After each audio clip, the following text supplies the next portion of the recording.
Bienvenidos a Radio Uruguay, bienvenidos a La Máquina de Pensar, ¿cómo están? Espero que anden bien, son las 19:03, arranca La Máquina de Pensar con Martín Quagliata en controles de emisión. Ahí creo que lo dije bien o casi bien el apellido. Martín está con nosotros operando La Máquina de Pensar y ya mismo arrancamos en un programa que va a ser distinto, creo yo, a todos los que habitualmente hacemos, porque no vamos a hablar de libros específicamente, bueno, quizás al final sí, de títulos y de recomendaciones y de películas en el último bloque, pero ahora queremos hablar de la cocina del libro, porque normalmente los lectores leen un libro que es un producto que tiene un proceso y que en ese proceso generalmente no se lo conoce. No sé si le interesa mucho a los lectores conocerlo o no, sé que a los escritores sí. La idea es hablar de el arte de la edición o del oficio de la edición. Yo no sé para editar un libro si es un arte o un oficio. Hay distintos tipos, distintos modelos. Yo siempre pienso en el modelo anglosajón, donde realmente el editor es una especie casi de co-creador, o bueno, que va, digamos, interactuando con el escritor. Es algo también que, así como la creación es muy individual y muy difícil de hablar de ella, esto no es individual, pero es casi íntimo, ¿no? O sea, entre el editor y el escritor se genera una relación y muy pocas veces se habla tampoco. Así que para hablar de ello, vamos a darle la bienvenida a la editora Estefanía Canalda. ¿Cómo andás, Estefanía? Hola, Pablo, muchas gracias por invitarme. Estefanía Canalda es editora de la editorial Fin de Siglo. Vamos a darle la bienvenida también a Susana Aliano, otra editora. ¿Cómo andás? Bien, muy bien, gracias por la invitación. Es editora de La Creme, ¿no? De La Creme, de Más Pimienta. De Más Pimienta también. De La Creme es un sello que salió el año pasado y que arrancó con 2 libros. Es verdad. ¿No? Sí. Vos sos correctora de estilo también. Soy correctora de estilo, de oficio, correctora de estilo y bueno, y también escribo. Pero bueno, mi trabajo básicamente es de edición y corrección. Y cuando decís también escrito, ¿sos escritora de qué tipo de literatura? O cuentos cortos, lo que he publicado son álbumes infantiles en Más Pimienta. En LIG, o sea, literatura sí, infantil y juvenil. Sí, he publicado ahí. En ese... Luego escribo también poesía y eso, pero no he publicado. No lo mostrás. Hablo de lo publicado como una forma de separar o de decir algo real, ¿no? ¿Y vos, Estefanía, escribís poesía? No, ¿poesía? Sí. No leo poesía tampoco. Bueno, no, para nada, no escribo poesía. No escribo nada, pero si escribiera, probablemente no escribiría poesía. Pero claro, ahora me doy cuenta de dónde conozco a Susana, porque los libros están muy buenos, claro, los tengo leídos. ¿De Más Pimienta? No solo los de Más Pimienta, sino los de ella. Muchas sí, los sí. libros de cuentos, digamos, cuentos cortos. Los de Más Pimienta, supongo, sí. Sí. Que son los que he publicado, claro. Y vamos a Yo leo muchos libros infantiles, me gustan mucho, me parece un género divino. Pero entonces, viste, poesía no, pero libros infantiles sí, estamos hablando bien, siempre hay que tomar insumos de otras partes también, ¿no? Por más que uno se dedique a la literatura. Sí, en realidad también en mi editorial, algún libro de infantil, alguno colaborado en la edición, si bien no soy la responsable, ¿no? Todos colaboramos con todos, en general. Así que sí, me parece que es uno de los géneros más lindos, ¿no? De la literatura. Ahora, además, hay muchísimos autores excelentes. Sí, y yo creo que también tiene sus vínculos con la poesía, creo yo. Y vamos a darle la bienvenida a Natalia Mardero. ¿Cómo le va, Natalia? ¿Cómo andás, Pablo? Tanto tiempo. Los archivos M. Lo lograste, acá estoy. Los archivos M, era la columna que tenía Natalia Mardero el año pasado, donde nos recomendaba muchas cosas, de todo, ¿no? O sea, desde películas, desde libros, series, desde discos, series, ¿no? Se cumplían tantos años de tal disco. Sí. Fue muy surtido. Estuvo buenísimo, pero bueno, ya capaz que volvemos. ¿Quién te dice en algún momento? En algún momento. Natalia Mardero no es como esos que dice puedo prometer y prometo. Ella no promete, dice vamos a ver. Dice, vamos a ver y te dejo con la espinita ahí. Perfecto. Bueno, el arte es un arte de editar, es un oficio de editor. ¿Cómo lo ven ustedes? Obviamente en Uruguay se entiende de una forma el oficio de editar, me parece a mí, ¿no? Estamos hablando de generalidades. Y en otras partes no, uno ve las películas o ve los editores anglosajones, yanquis, y donde muchas veces el editor lo que es un escritor que eligió no seguir su carrera narrativa, por ejemplo, y se dedicó a editar, que consiste en una especie de co-creación. Eso se vio en la película aquella con Colin Firth sobre Thomas Wolfe, si la ven ahí, que muestran un poco la figura del editor, digamos, ¿no? O sea, en aquel caso con Thomas Wolfe, era una novela de 1000 páginas como bajarla a 300. Es lícito, no es lícito, en fin. Ahí hay que sopesar muchas cosas. En aquellas películas él era como la mirada del público, decía, el libro es extraordinario con 1000 páginas, pero no te lo va a leer nadie, y si lo bajamos a 500, sí. Entonces había una batalla campal en eso, ¿no? En una figura que en esa película, que a mí tampoco me gustó tanto, voy a decir, porque hay algunos clichés en la película. Por ejemplo, cuando el escritor Thomas Wolfe tiene un rapto de inspiración y escribe en el metro, así, esas cosas. Me parece que en el cine siempre tienen que tener raptos de inspiración medios no, muy exteriores, muy específicos. Pero lo que está muy bien de la película es que pone en la imagen una figura que normalmente es invisible, la del editor en el proceso, ¿no? Uh-huh. ¿Vos qué pensaste, Estefanía? ¿Que no? No, yo no vi la película. Por eso no estoy opinando. No, pero de la figura de... Pero no, está bien que sea una figura invisible. Es como por definición una figura invisible de cierta manera, ¿no? Ajá. ¿Y vos qué pensás? Hay muchas figuras invisibles. El corrector también claro. es una figura invisible, claro. Y tiene un peso muy importante en cualquier obra. Porque, claro. Bueno, incluso en las obras más cortas y que a veces no son tan complejas también. El otro día miraba un libro para el niño con falta de ortografía y yo decía, bueno, pero quiero decir, hay gente que corrige, gente que no, gente que edita bien, gente que no.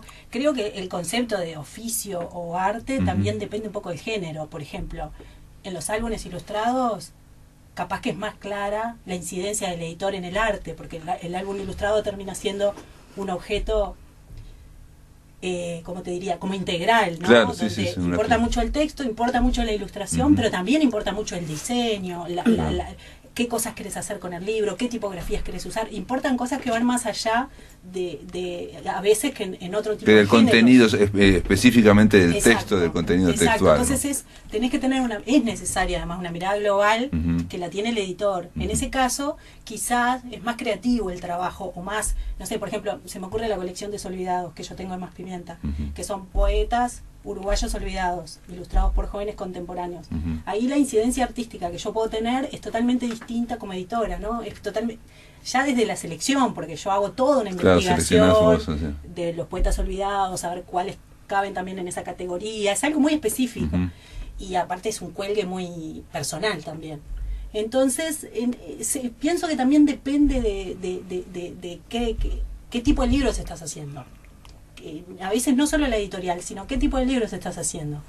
Porque no es lo mismo hacer un libro álbum que hacer una novela, como lo hace el otro día con Fernando, el proceso de la novela, o hacer libros. Yo hago servicios editoriales, hago muchos libros académicos, o hacer un libro académico. Como editora me contratan para hacer libros académicos también. Son roles totalmente distintos en los tres casos que señalé, ¿no? Por eso pienso que depende mucho de eso. Me interesa lo que dijiste porque es cierto, en general, digamos, el formato cultural, digamos, de la industria cultural en todas partes es la del autor.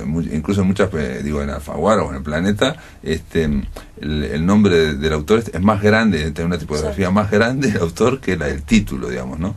Y entonces con eso se visibiliza una parte, digamos, que es el autor, pero todo el resto queda no visible. Y vos Natalia, hay que poner, ¿no? Del editor de tal libro y tal libro llega, podría ser, ¿por qué no? Sí. Que en algunos casos sería un poco más robar la plata que en otros, ¿no? Porque hay algunos que uno apenas tiene que tocar y otros que de repente quedó la mitad del libro que se trajo. Digo, como en todo también, seguramente hay editores que hacen magia con dos palitos, ¿no? Y sí, claro. Es una lectura también, ¿no? La del editor es como una lectura, una retroalimentación. Vos como escritora publicaste en muchos lados y ahí conociste muchos tipos de... No tanto, pero si me decís, tipo, bueno, ¿cómo tendría que ser un editor? Supongo que es alguien que tiene una visión, que está muy enterado de lo que está sucediendo, o por una finalidad comercial también que tienen las editoriales, que eso no lo podemos evitar, ¿no? De lo que está sucediendo, qué se lee, que siempre están como buscando determinado tipo de cosas, en algunos lados. Y también tener una visión, ¿no? Como leer algo y decir, bueno, esto sí. Esto puede ser, digo, yo veo como que la visión... por la información que tiene del mercado y qué funciona, qué no, qué es bueno, y bueno, saber obviamente diferenciar. ¿Y a vos nunca te tocó editar el texto de otro, digamos? O sea, que, bueno, obviamente te han pedido, ¿no? O sea, sí, no tanto textos literarios, lectura. capaz que más de otro tipo, pero ¿sí? pero es complicado porque ahí el tema de el amor por el propio texto es como después te lo tocan y también ahí se generan como conflictos, ¿no? ¿De qué te referís al propio texto? Claro, el texto de un escritor que después viene un editor y ya sea en prensa o en una editorial, bueno, que no siempre Estefanía sabrá mejor que a veces puede ser complejo ese rol también, ¿no? Tiene que generarse mucha confianza. El escritor tiene que confiar en su editor y sentir que lo que está haciendo lo está haciendo para mejorar y para sacar lo mejor posible de eso. Claro. Capaz que hay situaciones que no se da eso. Pero a vos te ha molestado, por ejemplo, que un no, a mí editor no. que te diga, mira, hay que cortar aquí, o habría que... No. O no está claro Yo, digo, cuando me ha pasado, estoy feliz. Porque es como una retroalimentación. Es alguien que leyó. Porque alguien que te diga todo está bien o que te diga no me gustó, todo está mal, tampoco te agrega nada. Totalmente. ¿no? Lo que te agrega es aquel que dice, mira, está muy bien, pero en esta parte me parece que no está muy clara, o en esta yo la quitaría. ¿Vos qué pensás? Sí, no, yo tengo grandes discusiones. Me acuerdo yo que Martín Lasalle, ¿no? Cuando sacamos Piche, por ejemplo, eran grandes discusiones. Estábamos horas debatiendo si se saca, porque yo nunca lo pongo como una imposición, ¿no? Digo, tenés que sacar este capítulo, tenés que sacar este párrafo o esta frase o nada, ¿no?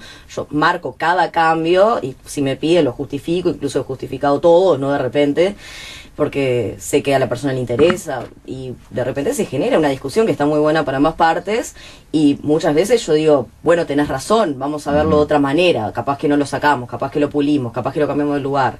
Es decir, se trata de confianza en el editor, pero de confianza sobre todo en otra mirada, cualquiera sea, y en uno mismo, en que el trabajo siempre puede mejorar, ¿no? Una obra nunca está acabada, ¿no? Y siempre las visiones externas me parece que ayudan. Sin duda, sin duda. Susan Sontag dice en un momento, dice que, en un texto, dice que solo el escritor, solo el autor es capaz lo hace, de leer una página 16 veces, la misma página, ¿no?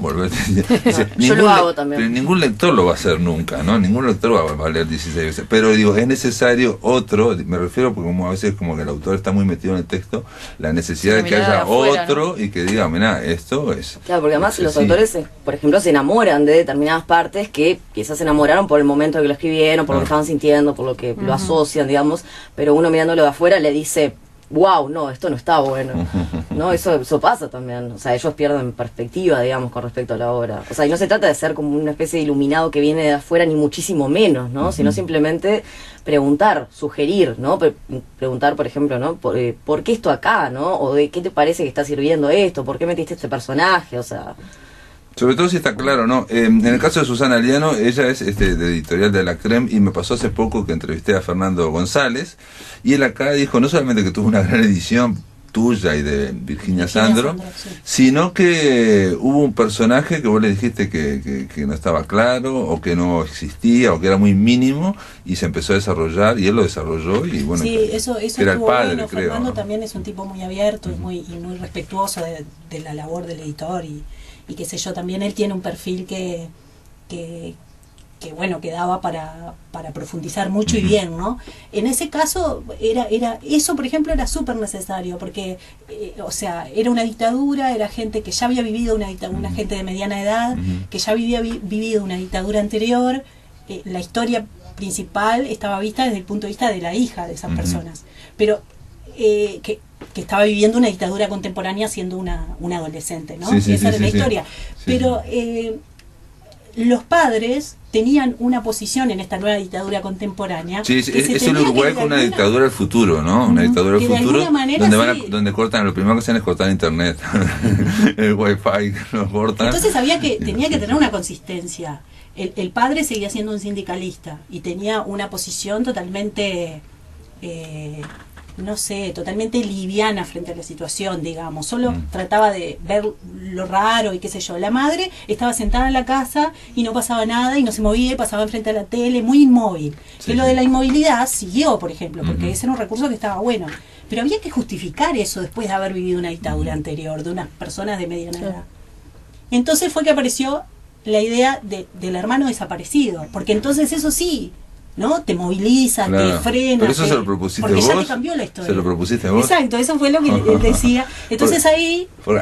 Digo, sin duda, yo Tomó leí otro- la novela y una de las cosas que queda clara es que la madre no se involucra en nada, fue porque fue quemada por el tema desaparecido, o sea, se borró eso, entonces no quiso hablar nunca más del tema político, entonces cuando están ocurriendo cosas políticas tampoco quiere, y esa es como una explicación Exacto. que el lector la va sacando, digamos, ¿no? Pero si no... Y bueno, y a sin partir ese de ahí a personaje. Fernando también se le ocurrieron hacer otros enlaces con la propia protagonista, digamos, y qué sé yo, y se enriqueció mucho. Y también se veía con otro poder la actitud de la madre, ¿no? Con otro... O sea, con otro fundamento. Con otra esa complejidad la posición. personalidad, Claro, sí, no parecía solamente una quedada y nada más. Sí. Sí, No siempre se puede hacer ese trabajo, te digo la verdad, porque a veces, bueno, como decía Estefanía, o sea, a veces los propios autores no te lo permiten, a veces las circunstancias tampoco, yo qué sé. Pero en general, digo, perdón que te interrumpa, pero en general yo lo que veo de los autores, te digo, lo que yo veo, por lo menos, no me miren mal, Estefanía, es que dicen que los editores no hay una gran interacción, es como que se corrige toda la parte y pum, pasa todo Lo que pasa expreso, que, digamos, sí, y eso depende de la ¿Vos qué editorial, pensás, me Natalia? parece. Bueno, No. ahora claro, te voy a poner a compromiso, pero digo, No, en no. general, esto que yo lo he escuchado muchas veces, digo, ¿no? La idea de que se hace una corrección y chao, y más o menos, pum. No, yo no tuve esa experiencia, en realidad. Tampoco tuve tantas experiencias, pero últimamente la experiencia fue en Estuario, en UMI, con Martín, que se genera un vínculo, él lo tiene con los autores de la editorial, ¿no? Como muy cercano, muy de hasta de amistad y muy abierto, ¿no? Pero perdón, en el caso de Martín Fernández de la editora no sería Marcela, ¿no? Marcela yo la tengo más como un rol de correctora, que no tengo un vínculo, un cara a cara, digamos. Es más virtual, quizá, o Pero es la alguna que te dice sugerencia, tal cosa, cosas. sí. Pero con Martín es una cosa más de hablar en profundidad del trabajo, ¿no? O de cosas más, las cosas que hablas al principio, digamos, ¿no? De cosas que le parecen, ¿Qué que le me parecen a pareció? mí, no sé cuánto. Pero Una no vez no te propone cambios. Más o menos, depende, a veces sí, pero no es tampoco demasiado insistente, digamos, como que él como que sugiere y lo vamos viendo, tampoco es que que sea como así Se impone, sí. ¿Y vos, Estefanía, te ha pasado de crear un personaje? Como le pasó a ella, por ejemplo, si por qué no le cambiás algo. No recuerdo que me haya pasado, ¿no? Quizás en algunos Y no años. lo que- Todavía no querrías ha pasado. No lo todavía querrías ha pasado. decir, capaz. Sé que son secretos de la edición. Sí, yo lo digo en verdad porque Fernando fue el primero que lo dijo. Sí. Porque vos me lo preguntaste, Porque en general si un no, autor diría. no dice que por No. tal editora Y el yo editor le cambié tampoco, la claro. historia familiar y puse que tal Hay cosa. como unos para- códigos ahí Sí, no de se dice respeto por eso. el trabajo de todos, digamos que no estás escudriñando ahí a ver en qué dijo el otro y qué cambiaste, ¿no? Sí, igual es algo dinámico. Vamos a hacer una breve pausa, amigos. Estamos conversando en La Máquina de Pensar con las editoras Estefanía Canalda y Susana Ariano y con la escritora Natalia Mardero. En el aire de Radio Uruguay, La Máquina de Pensar.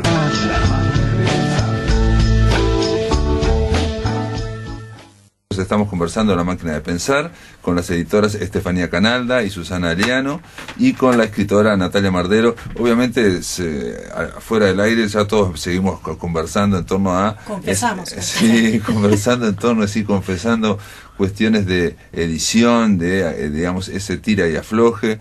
Yo he escuchado a muchos editores decir, trabajar con autores es muy difícil, no es tan fácil que con otros. Vos ahora, Susana, decías, yo conté esto porque Fernando González lo contó, si no, no lo contaría, digamos. Hay una cierta como intimidad también en ese proceso de la escritura.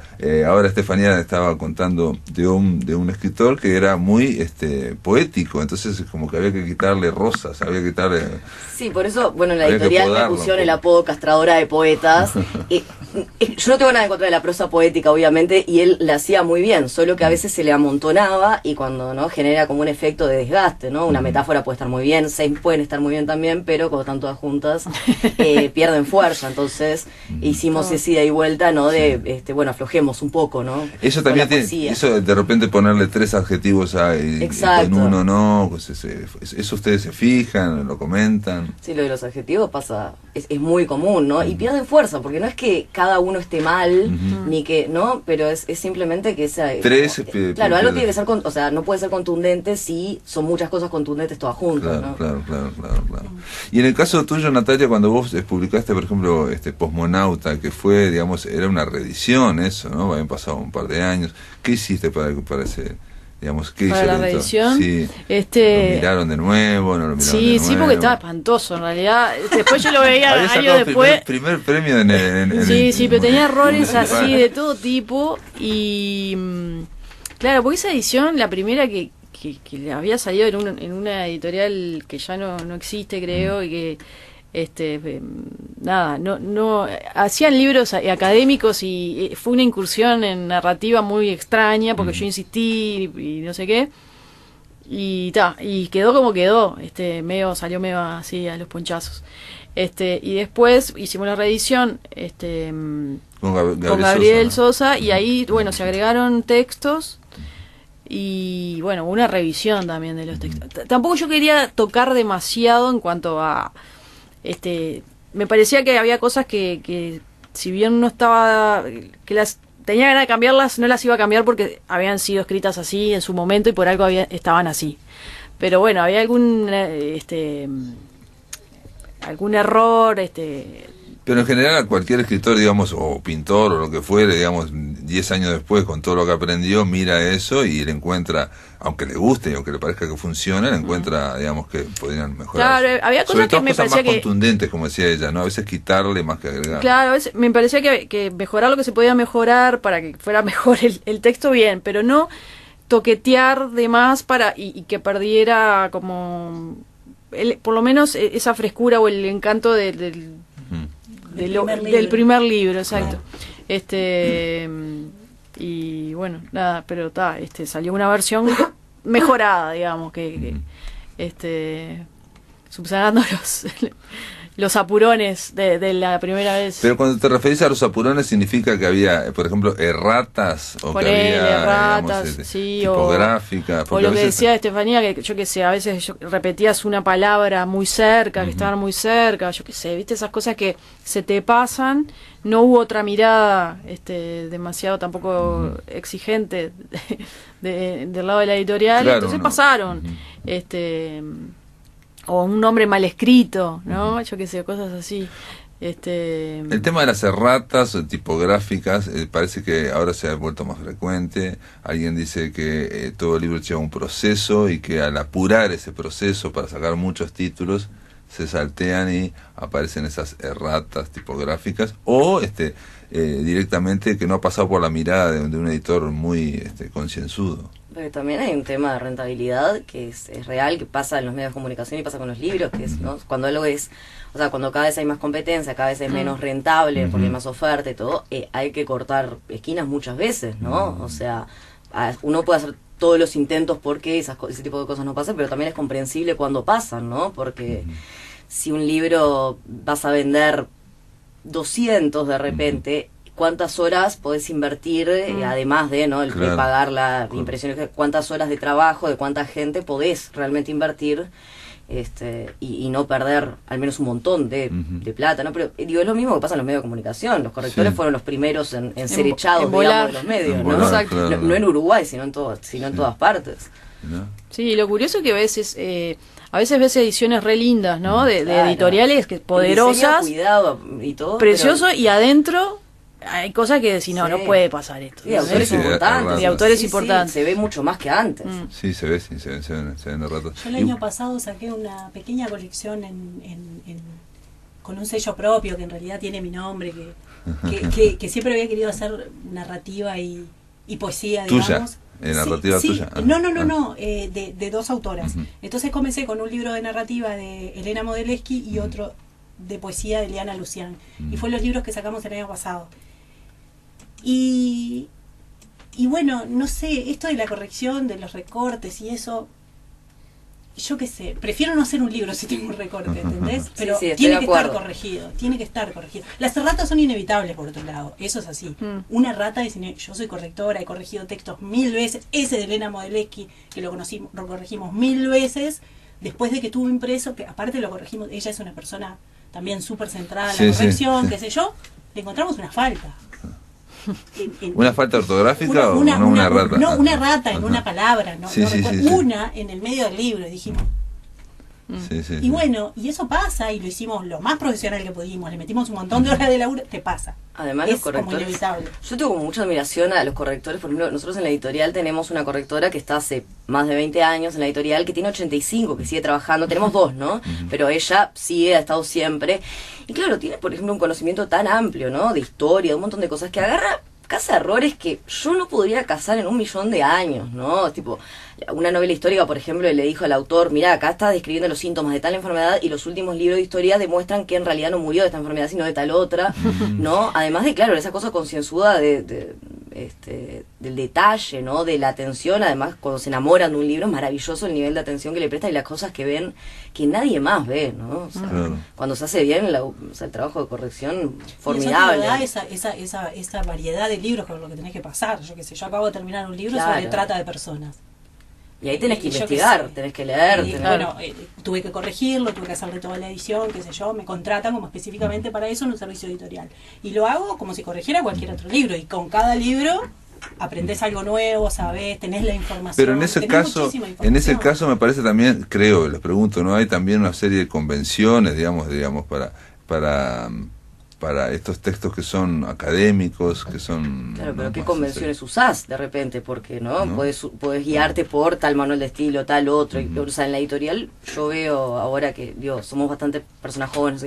Y claro, se enroscan en discusiones que de repente son horas que están discutiendo, ¿no? Sí, la mayúscula en tal, sí, la cita de acuerdo a tal manual o tal otro, ¿no? Sí. Hay algo que ocurre, me parece también, es que el escritor, esa es una teoría que tengo yo, ¿no? Que es mía, ¿no? Que cuando el texto es muy fuerte o muy poderoso, entonces uno se engancha con la historia y de repente no ve, por ejemplo, la repetido 2 veces, la al lado, por ejemplo, no la ves y la lees una vez, la lees otra vez, y después viene alguien y dice, mirá, pusiste 2 seguido. Hay cosas técnicas, por ejemplo, el corrector ve unas cosas cuando corrige en la computadora, en la pantalla, y ve otras cosas cuando corrige en el papel. Eso es inevitable. Eso es increíble. Es increíble, es increíble. Así. Y hay cosas que decís, ¿cómo se me pasó esto en la pantalla? Bueno, se me pasó. Solo lo puedo ver en el papel, porque no sé. No me preguntes. Hay algo, no sé, pienso que hasta cerebral, no sé, en nuestro esquema. No, pero yo creo que sí. Algo originario ahí, que es el papel orgánico. Pero yo no sé. Leerlo así. No sé si es por el papel. ¿Sabes cuál es? Me lo dijo una vez el escritor Miguel Mota, que también uno escribe mucho en la pantalla, te concentras en la pantalla, pero dice, para corregir, tenés que agarrar en un papel e irte. Ir a otro lugar, alejarte, si podés ir a una plaza, en algún otro lado. Entonces, y ahí surgen mucho más, porque ¿qué pasa? Parece como que el ojo forma todo, ¿no? O sea, la mente forma todo un mismo, con el texto, con la pantalla, con lo que está alrededor. Sí, la pantalla tiene también en el ojo mucha más incidencia, digamos, y yo lo veo cuando estoy con los lentes, cuando los reflejos, un montón de cosas que te inciden, que no estás siendo consciente en ese momento, en la lectura, que no lo tenés en el papel. Y ahí también hay una cosa cierta, que los correctores la vivimos todo el tiempo. ¿Y qué pasa con el tema de, por ejemplo, de cortar o de alargar? Digamos, ¿se puede también un editor decir, mira, esto habría que extenderlo? ¿Te pasó a vos? ¿Te pasó? Sí, a mí me pasa porque justamente, por ejemplo, Martín Lassalle, me acuerdo ahora que es un escritor que tiende a condensar muchísimo y que está muy bueno eso, porque él trabaja mucho los textos, de repente años. Lo último que le publicamos, la subversión de la lluvia, lo tenía ahí como hacía 2 décadas y cada tanto le cambiaba cosas, volvía a él. Y claro, cuando uno es muy perfeccionista, ¿no? Y entiende mucho el valor de cada palabra, no y quiere encontrar la palabra correcta, tiende a, ¿no? Ir volviendo cada vez más pequeño, y ahí, por ejemplo, le dije, ¿no? Determinada cosa que quizás estaría bueno desarrollar un poquito más, o sea, nada, no hubo cambios como demasiado grandes, pero sí como acá te pasaste de condensación, y el lector viniendo de afuera le va a costar mucho entender de qué estás hablando acá, ¿no? Claro. Pero lo digo como algo bueno, ¿no? Digo, me parece preferible y a veces que le pase el eso. escritor está presionado por el tema de no aburrir, y entonces, digamos, de tratar de ir directo, y entonces hay cosas que tienen su tiempo, ¿no? En el caso de la subversión de la lluvia, se le cambió el título, porque a mí cuando me pasaron se llamaba Lluvia Clandestina. Pasamos por cientos de títulos, ahí fue terrible. El título de Martín Lasalle era Lluvia Clandestina, y dice, al final lo cambiamos. Tampoco era de él, y al final lo cambiamos fuimos como 5 personas tirando títulos a lo largo de un mes más o menos. Sí, me ¿Cuál contó. es el título final? La subversión de la lluvia. ¿No? Era antes Lluvia Clandestina u otros, ¿no? Pero me dijo que había sido vos, Estefanía. Lo que pasa es que eso no quiere decir. Amigos, estamos en La Máquina de Pensar. Después de la pausa continuamos aquí por Radio Uruguay. En el aire de Radio Uruguay, La Máquina de Pensar.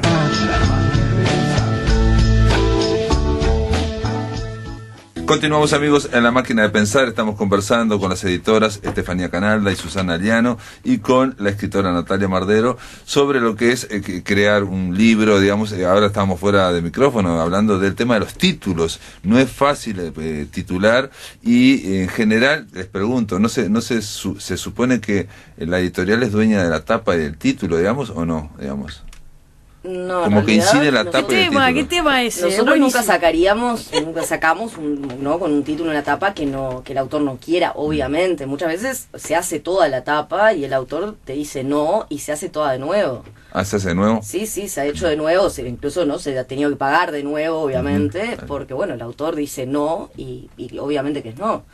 Pero se hace un trabajo, ustedes hacen un trabajo como en conjunto, de decir, ¿qué te imaginás? Claro, le decimos qué sugerís, ¿no? Qué idea tenés, de repente el autor te manda, ¿no? Imágenes, fotos, o te dice, la mayoría, o algunos te dicen, no tengo ni idea, lo que les parezca, y otros te tiran alguna idea, alguna imagen, y vos le transmitís eso al ilustrador, o... Claro, que también tenés que...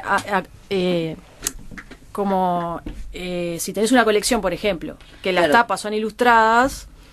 con un ilustrador concreto, puedo decir, bueno, las opciones son estas, porque estás adentro de una colección, no es pongo una foto, no sé qué. Muchas veces el autor, tira, ¿no? Un montón de sugerencias, y tenés que decir no porque no entra dentro del diseño de colección, ¿o no. Claro, exacto. Hubo una época en Banda Oriental eran fragmentos de cuadros. Sí, entonces había que elegir entonces le decían al autor, le decían, mira, estos 3 cuadros, ¿qué te parece? Y se ponía un fragmento de cuadro, y que propusiera. Tenía que tener cierta relación con el texto, por lo menos, ¿no? Supongo, claro. Pero ahí está más acotado. Bueno, yo qué sé. Pero a mí me parece que en esa interacción que estamos hablando está bueno que el editor proponga el título, o que proponga una tapa. A mí me parece que yo es en lo mi mismo. contrato, te digo la verdad, tengo que mi contrato es libro álbum, que es donde hago los contratos, bueno, en la creme de la creme también, ¿no? Pero donde tengo como contratos ya establecidos y todo, o sea, como que la editorial tiene la libertad de hacer el diseño que mejor le parezca. O sea, por supuesto que después podés hablar cosas. Yo en la parte de la tapa, en lo específico, o en cuestiones más que tienen que ver con el diseño, no meto tanto al autor.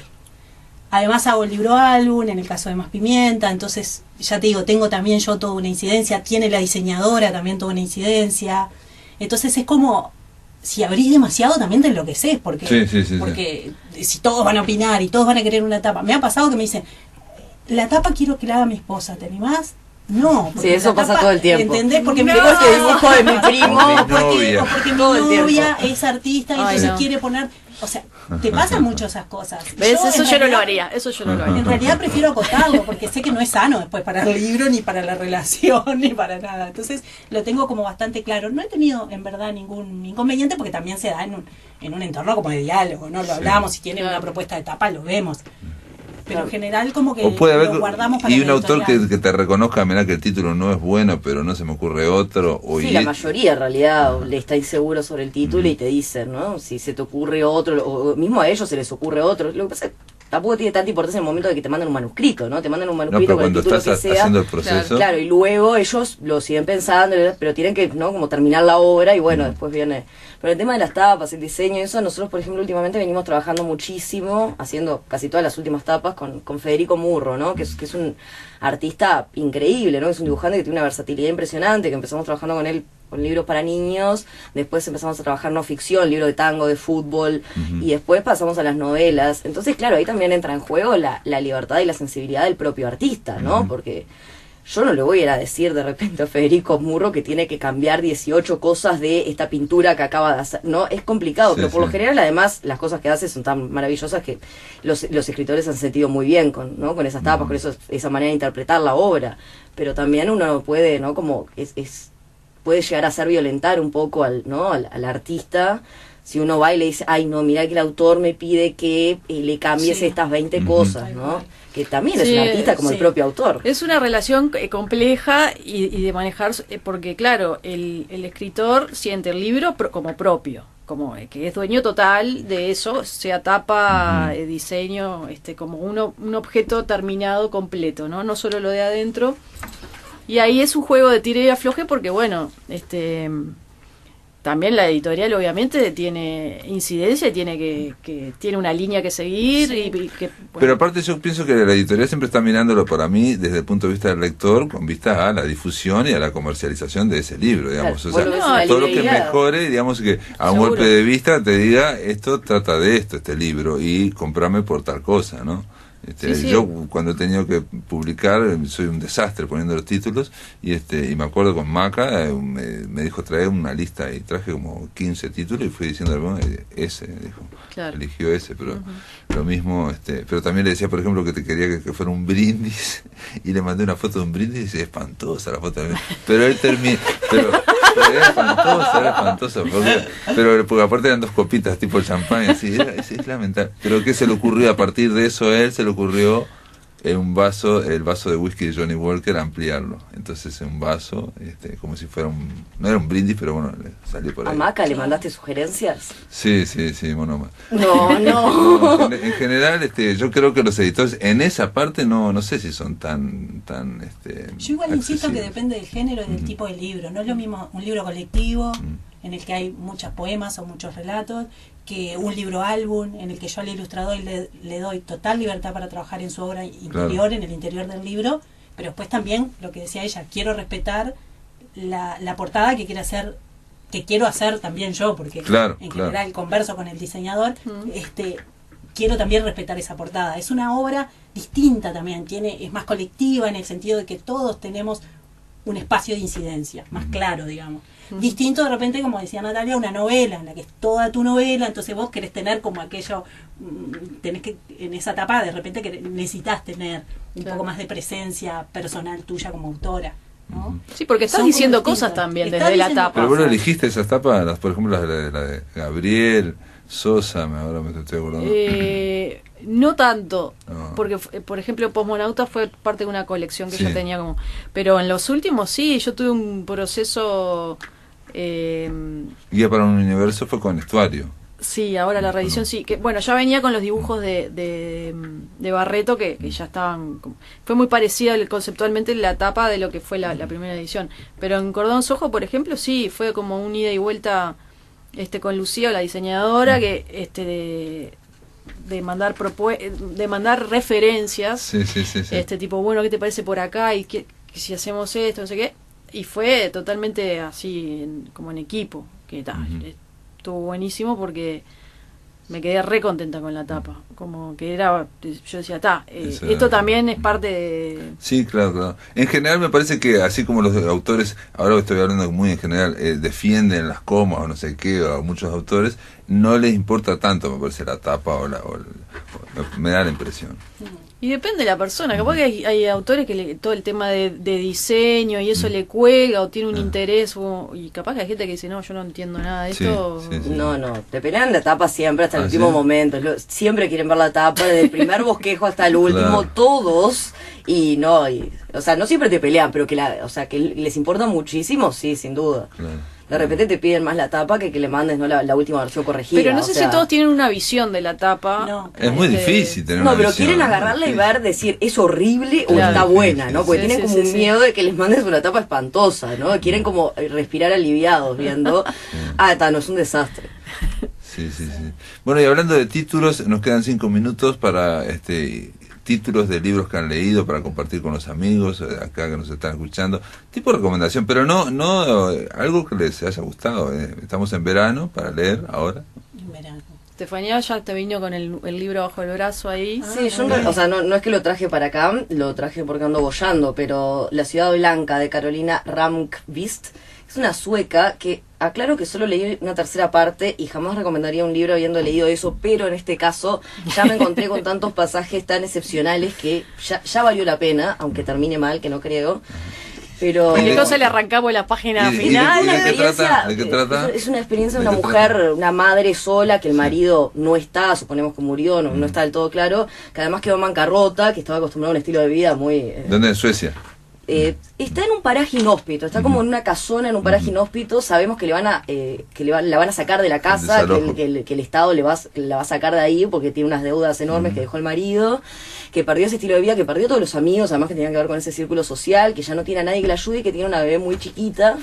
Y que hay una sensación de tragedia, de cosa ominosa constante. Por ejemplo, en las primeras páginas nomás, la mujer se pregunta si ella muriera, si seguiría produciendo leche y la bebé podría sobrevivir hasta que alguien la encontrara. Y esto pasa en las primeras páginas, ¿no? Sí. O sea, es un libro completamente intenso y que habla muchísimo, ¿no? De la experiencia de la maternidad, como uno está terrible, solo, ¿no? O sí.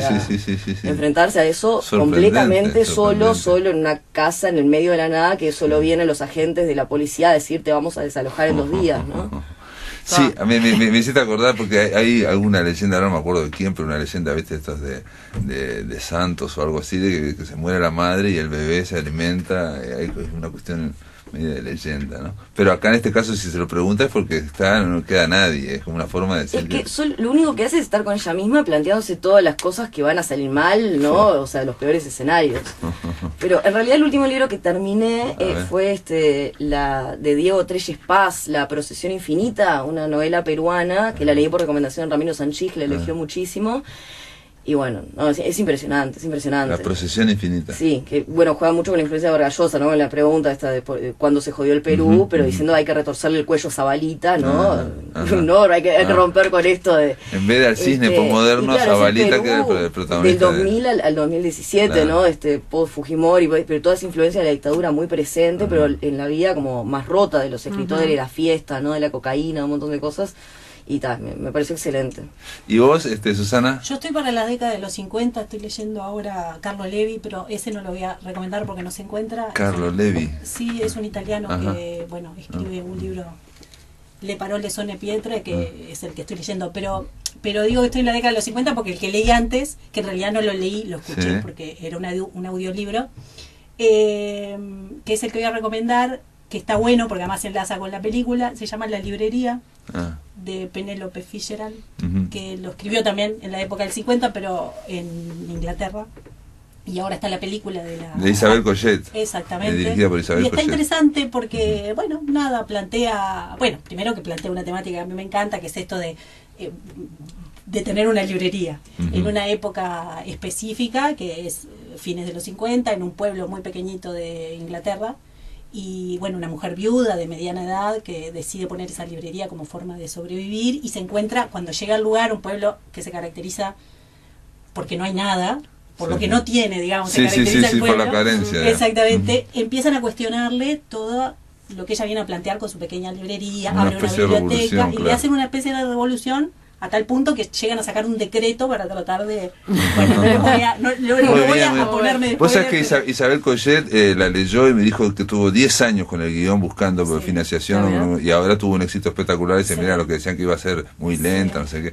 Bueno, un minuto, Natalia Mardero, para... Bueno, yo lo que leí hace poquito me gustó mucho fue los papeles de Putermesser de Cynthia Ozick, una novela de Cynthia Ozick que hacía tiempo que quería leer. porque me gustan mucho sus cuentos, que es una cuentista maravillosa, está ¿De dónde es? norteamericana, sí. neoyorquina, que ya tiene sus años, porque nació como en el 28, que yo la emparento mucho con Margaret Atwood, por ejemplo, ¿no? Esas mujeres que súper empecinadas con el tema del lenguaje, ¿no? Y bueno, Cynthia Ozick, ¿Cómo se llama? ¿El libro se llama? Los papeles de Puttermesser, que es la historia de una judía neoyorquina, soltera, con una vida bastante aburrida, digamos, que es empleada pública, como en el ayuntamiento, y vos podrás creer que todo la administración pública es igual en todos lados. En Nueva York también. Es lo mismo. Bueno, y llega, por distintas circunstancias, llega a ser alcalde y es maravilloso, porque es súper ácido y muy gracioso. ¿Y dónde fue editada? En Mar Dulce. En Mar Dulce. Ah, Mar Dulce. Mar Dulce está haciendo una selección. Sí, muy linda. El último libro que me traje de Mar Dulce fue un libro que sacaron de Morosoli, espectacular, que también Mar Dulce. Sí, una editorial argentina, Mar Dulce. Estefanía Canalda, Susana Liano, Natalia Mardero, gracias por estar acá en La Máquina de Pensar. Gracias a vos, gracias. Nos vemos. Amigos, se terminó La Máquina. Mañana vamos a charlar con Carlos María Domínguez sobre su última novela, El idioma de la fragilidad, que es un juego de espejos alrededor de la vida de Arturo Despuey, que fue el fundador de la crítica cinematográfica aquí en Uruguay. Esto es todo, ahora viene Visión Nocturna.